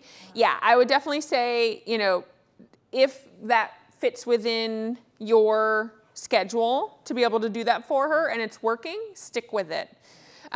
If as she gets a little bit older, she's a rescue, so I'm assuming she was already altered. She was already spayed. That's one of the things where I, like as a private dog trainer as well as rescue and shelter, sometimes they didn't know she had a medical concern prior to her spay, but if she had been in tack a little bit longer, hormones can do amazing things for dogs. And I know, like, cut that part, but like as they're growing, right, like having hormones help tissue, cartilage, all of those types of things that can help. But incontinence isn't, it, you know, unfortunately can be a process of incontinence. Early spay neuter can be an effective incontinence in older dogs, but also young dogs that something may have happened. And again, not saying that that's why it happened, but hormones could have potentially helped her bladder. I'm not a veterinarian, just have some experience. But because, again, that 2 hours works for you, stick to it. At night, her body likely isn't processing everything as frequent, and that's why she can hold it. So nighttime is very different for dogs than during the day because they're up moving around, they're stimulated by visual things, sounds, life, and stuff is going to move through a little bit quicker. Yep. I would always, though, recommend, if they're not recommending a surgical procedure, the estrogen can do wonderful things for it's called, often the pretty common one is called Proin, and it can do wonderful things for dogs that have some incontinence issues. Yeah, her X-ray of the bladder, that looks like a football with both ends cut off. Wow, It's yeah. just really, I'm a nurse. Oh, perfect, yeah. This is really interesting thing. Of course, Yeah. there's a lot of poop in the way, so you really couldn't Sure, see sure. It was the neck of the bladder. Mm-hmm. It was not full. Yep. And a fun story, a rescue that I work with got some seizures from a golden retriever breeder. And these were dogs that had been made that were like 4 or 5 year old dogs that they just never used for breeding and then didn't sell. So a seizure from a golden retriever breeder, and there was a dog that was incontinent. And when we asked the breeder, like, hey, can you give us some information about this? And they were like, oh, we could just never potty train that one, so we couldn't sell her. So we get her, do her medical diagnostics, and basically the bottom end of her bladder, I'm not a nurse or in the medical field, was like Swiss cheese. Like, so there was something there, but it was, you know, because she wasn't incontinent all the time. You know, she moves around. Some nights she sleeps and everything's fine. Some nights she sleeps and her bed's wet when she wakes up in the morning. So again, I say it was basically like, again, I'm not a medical professional, but it was the bottom of her bladder was Swiss cheese, so she leaked, which then led to constant urinary tract infections. So it was this constant battle. Thankfully, our veterinarian adopted her and then just like shaved her and kept her in panties, and it was, you know, a wonderful, happy ever after. But again, even Pro and wouldn't have worked for that because there was no muscle to control for her. But yeah, so those are the things where you go medical first, then we look at behavior. But yeah, if your routine is working for her, I would likely say she's not filling up in that 2 hours, and you're giving her appropriate time to go out and use the bathroom. What do you think about 30-foot training leashes? Oh, they're wonderful. Okay. Yeah, depending on what you're using them for. So, you know, if you're using it as a tie out for her to be out there by herself, right? No, it's to go potty. Yeah, absolutely. It gives her some freedom to go out and use the bathroom, but you're still connected to her. Yep, for sure. I love them. Yeah, everyone should have it in their toolbox. Yes, ma'am? Oh, let me grab her and then. Yeah, sorry. So right before we had the snow, somebody threw a park pit, I don't know what, out. Thank you, guys. And I have him. Okay. Done everything wrong so far. But very bad cats. Okay. Always do cats, and you just say, here's your box, I'll see you at 5. Sure, Well, it's easy. You yeah. can't do that. So I take him back to the vet Friday, probably close to 8 months now. And I got him the 12th of January.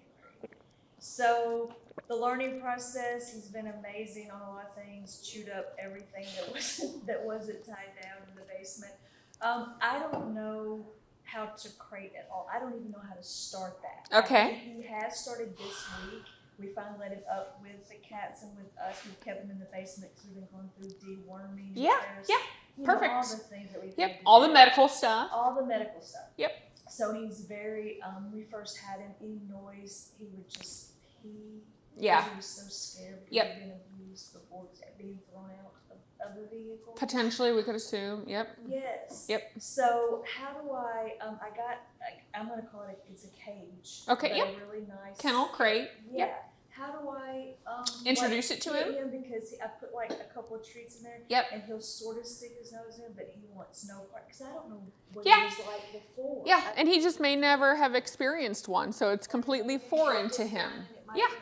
Yeah, So we how just do don't I know. Make that a Does he have a dog bed that he likes right now, or a sleeping area? chewed up 2. Okay.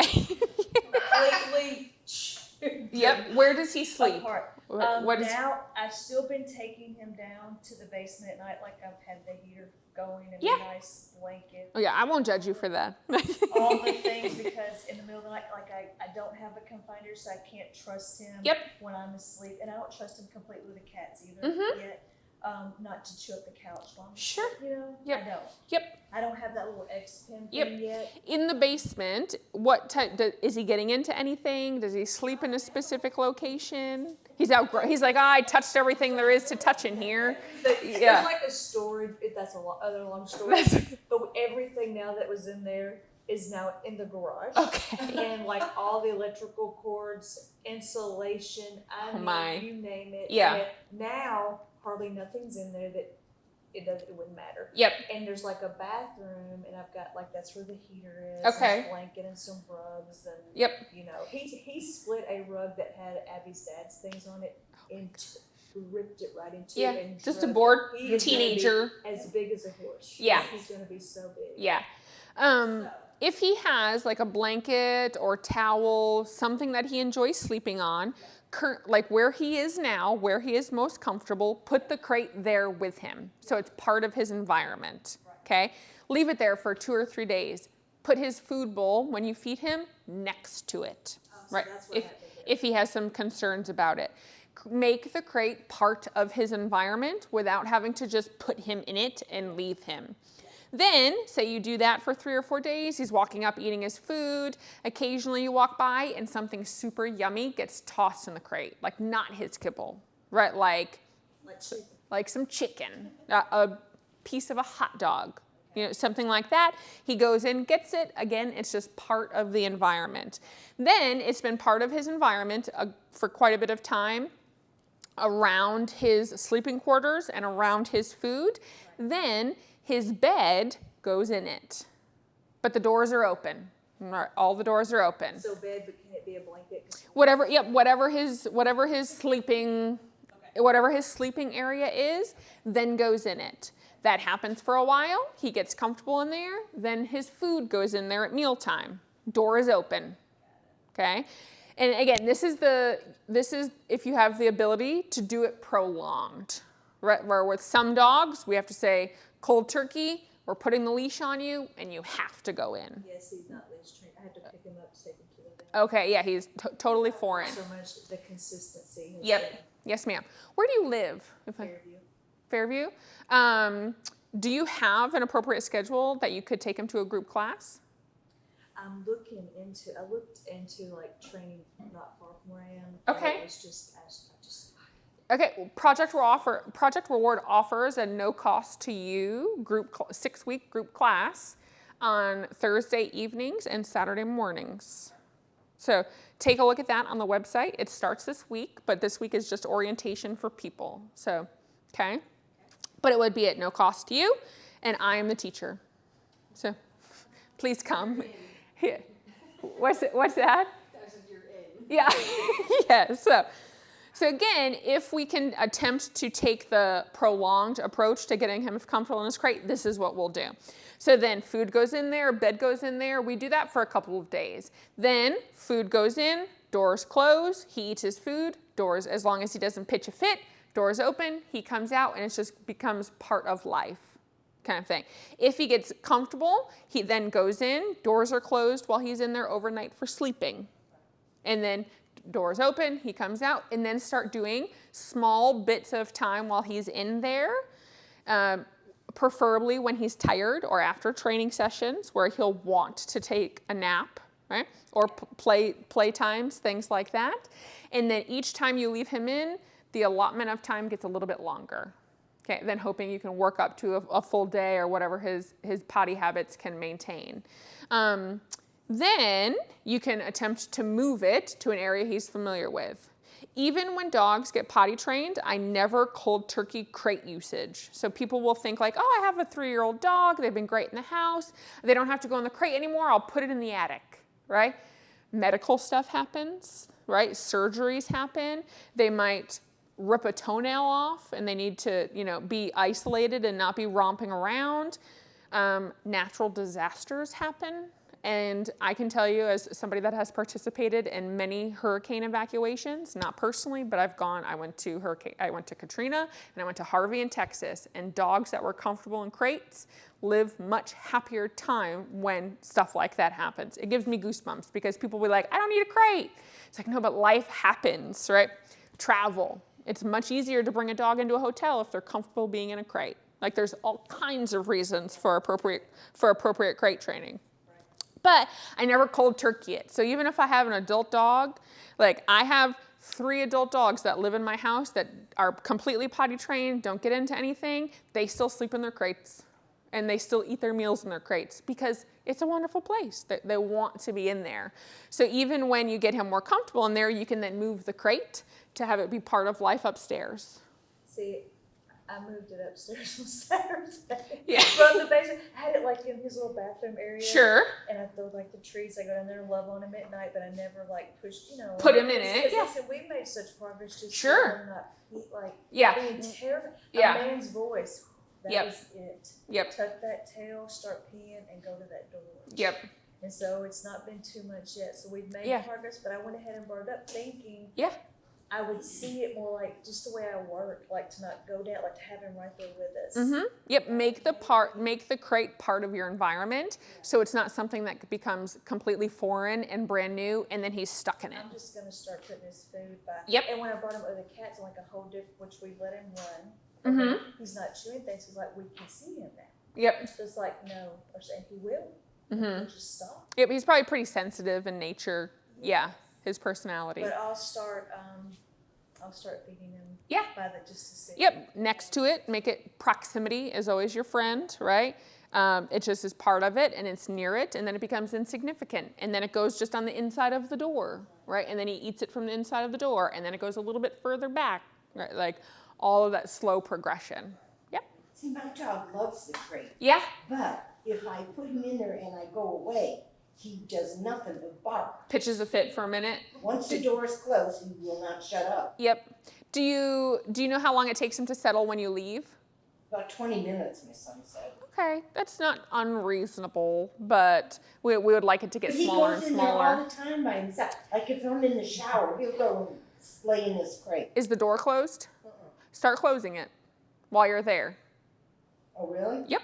Put him in. Like if he goes in there on his own, go in, close the door, take a shower. If he's pitching a fit, the door doesn't open until he settles. Oh, okay. Yep. You don't want to make the fussing the reward or the behavior that gets him the reward of getting out. See, I couldn't figure out why he does Yeah. that. 'Cause Open he is plays in there wonderful. all day, and Yep. then when I close the door, he has a fit. Yep. So even if he chooses to go there when you take a shower, put him in, close the door, and even if you're in there for 10 minutes, as long as he's settled, you come back out, door opens. Yep. But you don't want to open the door when he's pitching a fit, because then the fit is what got him access to freedom. Yep. And again, it may just be that I have to put a cover over you, right? And I remove that visual stimulation. And then I carry on, you settled for 2 minutes, you get to come out. Because I just couldn't understand Yep. it. Yep. It's all game changer when the door gets closed. Yeah. All right, go ahead. So we have a 5-month-old blue heeler puppy, Okay. and Smart has Yes. picked up tons of tricks. The downfall of the breed is that they're geniuses. Yep. But she is also incredibly smart at what you were talking about earlier with the food and pottying outside, but then pottying 3 more places inside Yep. within 30 minutes, which is why my daughter in the back is like, yes. Oh, was that your daughter? Okay. Yes, that's exactly why we're here. So, Yeah. like, I mean, she every time we go outside, she potties. Mhm. But I mean, not. Yeah, not every time. But Yeah. every time we go outside, she potties. Like, Yep. she has gotten that, but she gets a treat, Yep. and then she comes inside, and then 30 minutes later, there's Something. Yep.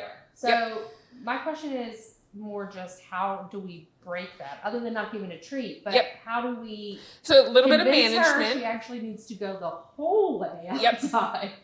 So some dogs, and when you live with them for a period of time, you'll learn whether some dogs are 1 peers or 3 peers, or they're 1 poopers or they're 2 poopers, right? Like the dogs will go, oh, I go here, I walk around for 2 minutes, I'm gonna have to go again, right? So when that starts to happen, I just give them the appropriate time out. Because she's seeking food, I would remove it. Like, don't bring it out with you. Like, you just go out, good girl, go potty. Even if she goes, give her a little bit more time to go again. When you do go inside, even at 5.5 months old, if she's having accidents, I still consider it to be on you. Right, so using tools of management. She comes in, she's attached to a leash or a tether, right? Like she's on a leash attached to a heavy piece of furniture and experiencing life with you. Or that when she comes in, all the doors are closed and we're only in the kitchen, kind of thing. And then as she gets a little bit older and you start to recognize what her potty routine is, then you can start to give her freedoms. Yep. At 5 months old, if she's having the opportunity to potty in a variety of places, she likely still has too much freedom. Yep. I love to live with dogs in a very tiny world because they themselves don't have the cognitive ability yet to live in a large world. Yep. It's just too much. It's too much space. That's all I'm saying. Yeah. I like that part. Yeah. Yeah. And the smart dogs, again, I have a Belgian Malinois who is an absolute genius, and and she is a working dog. She fakes going to the bathroom when we start to do training. Like, she has to use the bathroom before we start training. She will go out and be like, I'm peeing. And I'm like, no, you're not. And then I'll have to go with her, and I'll stand there. Like, if you don't go to the bathroom, we're not training. You know, like, if you don't use the bathroom, you don't get to have freedom in the house. If you don't use the bathroom, you go back in your crate. 10 minutes later, you've calmed down. We'll go back out and try it again. Yeah, I mean, that was our problem because she was going to the bathroom. So Yep. it's like, I really don't want to put you Just back not in your enough. crate, but I know you didn't go enough. Yep.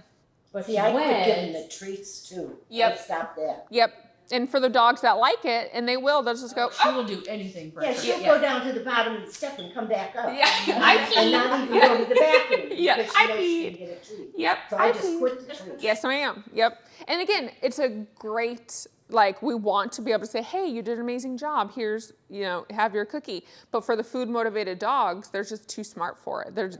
They're too focused on that to then even think about using the bathroom appropriately.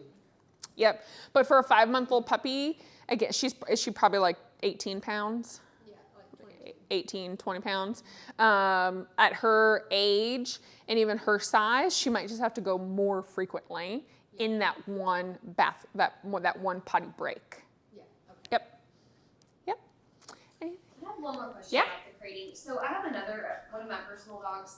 He's probably between 8 to 10 is best guess. Yeah. I've had him, I took him as a foster at like a year old, so he's been with me bulk of his life.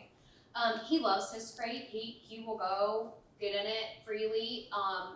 But when I go to close it at night, he's gotten to where he's almost like a lunge at the door and is like aggressively upset Okay. that I've shut him in there. But I'm like, it's not necessarily every night. There's nothing, I don't know what's triggering that. Sure. Or what exactly to do to, because he loves the crate. Yep. Freely will be in it all day long. Yep. If you let him. Without like knowing how your house is set up, his behavior outside of the crate, my first guess would be there's some type of, I always say, in this behavior, some type of resource guarding going on. So does he have a bone in there? Does he have a cookie in there? Does he resource guard his bed? Does he resource guard anything from you outside of his crate? Like, is he? Not really. Okay. I mean, they do have like very plush, nice crate pads in there, and Yep. there's a blanket in there, and I mean, you know, all the crates are the same. Okay. Yeah. It's not even his, he keeps getting in the little Maltese crate, and Yeah. that's the one he's picked as his own, and they sleep in the bed with me, so that's fine. Yeah. If that's where you want to sleep, that's fine. Okay. I don't, and it's not, it doesn't last very long. Yep. Like typically, if I sit there and just kind of quietly correct him, it's pretty quickly over. Mm-hmm. But I'm like, well, where's this coming from? Yeah. He could be resource guarding the crate as well. Okay. Like if you've ever had to reach in and pull him out, it could be a little bit of defense. Yeah. Well, I don't do that. Yep, okay. Because he'll come in like in the morning. He comes out right quick. I always he's my one I've had the longest. I always let him out first. Like You have quiet time with him. Yeah. Because sometimes I feel like he does get jealous. Like when a new foster's coming Mm-hmm. in, I always say if he had a date, he'd be single forever. He's the worst first impression. Yeah. He's such a jerk for like Yeah. the first week to any new dog. Like, I mean, he's Yep. like an 8-pound like Chihuahua mix, but Yep. he's like presents as like Yep. 100-pound. Oh like, yeah. Tough. Yes, Yeah. yes. Tough. But that's kind of his last thing Yep. that we haven't seemed to work through. Like, what to do? Like, should I give him a treat at night when we go in there? So or- it depends on what his trigger is, and we don't It just seems to be shutting the door. Yep, and sometimes even like, has his tail been caught in it ever? Has it like, you know, all of the things that we could go through the, hey, why is it the door? Sometimes it's just the stimulus of movement. Yeah. Like it's not uncommon for dogs, the hand movement, like if you play with small breed dogs, if you play bitey hands or like your hand is moving and they're, thank you so much, you're attempting to close the door and, you know, knowing that he might be a Chihuahua mix. Yeah, and That he's they have full-fledged Chihuahua personalities. Like, Yeah, personalities, right. I'm not saying it's okay, but if I could be led to believe that there's some resource guarding of his location. Okay. Where like we go to close the door and because it's our hand in the proximity of where he's sleeping, he goes, get the heck out of here. Yeah. Right, like, That's almost like what it is. yep, like I'm sleeping, I'm comfortable, don't touch me. Because he's usually in And- there before I go to shut the door. Yep. Like, it's not like I'm having to put him in there. Yep. It's, again, without meeting him, knowing his routine, things like that, I would say likely could potentially be resource guarding of his sleeping area. What you could do to manage it as you approach, if he is food motivated, toss cookies in, and then the closing of the door is associated with reward prior to him getting defensive. Okay. Does that make sense? Yeah. Okay, perfect. So that like you approaching the crate, instead of him thinking, oh God, she's coming to get in my area, you approaching, hot dog, closes the gate. You approach, hot dog, so that your approach then turns into, like, oh my God, something good is coming. Okay. Versus like, she's coming to steal my bed. Right. Like, kind of thing. I'm like, these dogs live better than I would. Oh, I know. Arguably better than some people. Yeah. Like, I gave you all that. Yes. I'm not taking it. Yep. But they're dogs. They do dog things and, stuff like that. So, yep. Again, without seeing him, meeting, I would assume it's some type of resource guarding. And what I would recommend is changing his association to your approach. Okay. Like your approach means good things, Right. not that I'm stealing your bed. Right. Okay. Yep. I just, given his age, and he's a little young for it, but my worst fear was like, is it some cognitive issue starting? Yeah. But I see the behavior a lot. Yeah. Like it's not an uncommon behavior. Nope. At least in my experience, it can The normal. Okay. yeah. I don't say normal, but not uncommon for dogs that have possession issues. Yeah. Yep. Yeah. Okay. That makes sense. Yep. Thank you. You're very welcome. All right, guys. You guys stuck it out with me. Is that class you're gonna treat, is that just for puppies? No, ma'am. There is a basic and a puppy class. And where is it held at? Just about 10 minutes south of even here, towards Thompson Station. So it's in the address is Thompson Station, but it's close to Franklin. It's only about 10 to 12 minutes from this location, from here. Okay, the first one is Saturday? If that's the class you're interested in, yes, the first one, orientation, starts on Saturday. Thursday evening or Saturday. So which one should we go to? You have, how old is he? He's about 5 years. Oh, 5 years. I would do the Saturday morning if you're able, and that's at 10. There is a registration online through snootygiggles.com. That's just basic obedience type. Yep, basic obedience, leash training, orientation. We talk about quite a bit of the stuff we reviewed today. Leash walking, downstays, general manners. Oh. Yep. Yeah. He's pretty much just. Yeah, he sounds like a pretty good boy. He just has some quirks about him. Yeah. Yeah. Yes, he's a sweetheart. Yeah. Most of that class is me teaching you and then giving you some skills to implement with your dog. Yes. But but for you, with the younger guy, there's our main website is snootygiggles.com. And then there's a drop down. You look for Project Reward. Yep. Yeah, that's what she. Yep. There's a drop down for Project Reward. It's free to fill out, and Yep. you just do the drop That's downs and great. everything. Yep. And if you Really can't come wonderful. to the first Saturday because you have to babysit your grandson and your granddog. I can work it out for you. Yeah, that's okay.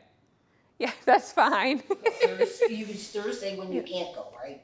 Or I have Saturday? a home visit, I'm a social worker. That's okay. In Yeah. fact, I reset my visit for tonight so I could come. Oh, thank you. Yeah. No, Saturday mornings, how old? He's like 5-ish or 7 months, you said? I think he's about to be, because listen, when I Yeah. got him, I thought he You was don't know. grown. I thought he was neutered. I'm like, Yeah. in the middle Yeah, of the you're night, it's snowing, clueless. I'm doing the best I can, Yep. trying to buy everything before it snows. I take him to the vet. Girl, He's like older. 6 months old. Yeah. Never been neutered. Yep. So I would do this Saturday, 10 a.m. Yep. All right, guys. Thank you all so much. Like you stuck it out. So you guys are the champs. Yeah. Thank you, guys.